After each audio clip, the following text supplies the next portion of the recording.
Une once de prévention vaut une livre de soins est un proverbe vrai, surtout quand on parle de cancer du sein dans la société arabe.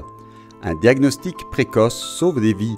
C'est pourquoi à Bethléem, l'Académie d'Iyar pour les enfants et les jeunes, en collaboration avec la municipalité de Bethléem et les comités de travail pour la santé palestiniens, a organisé le 24 octobre, mois de la sensibilisation au cancer du sein, la campagne Vélo de l'espoir, avec le slogan « Ne sous-estimez pas les symptômes, faites les tests ». L'événement d'aujourd'hui est né de la responsabilité sociale que nous devons avoir envers notre société. En tant que femmes impliquées dans le sport et actives dans notre communauté, nous avons décidé d'utiliser le vélo, un outil apprécié des jeunes, des personnes âgées, des hommes et des femmes, pour envoyer un message relatif à la santé. Cette campagne a pour objectif de transmettre le message suivant. Là où il y a de la vie, il y a de l'espoir. Ces vélos continueront à diffuser ce message d'espoir. Nous croyons au pouvoir, à l'efficacité et à l'impact positif du sport sur la société.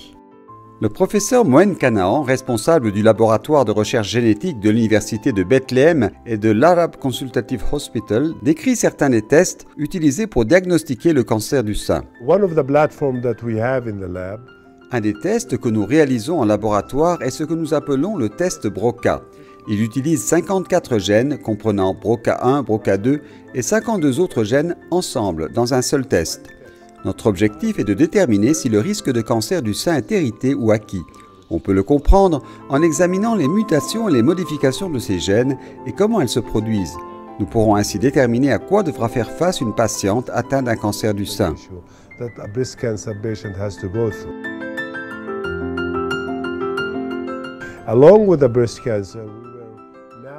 En plus du dépistage du cancer du sein, nous développons un nouveau test appelé Oncotype DX qui aide à étudier le cancer. Nous observons ses caractéristiques génétiques et faisons des prédictions sur la capacité du patient à bénéficier de la chimiothérapie et sur les probabilités pour le patient d'être affecté par la tumeur dans les 10 ans suivant le diagnostic.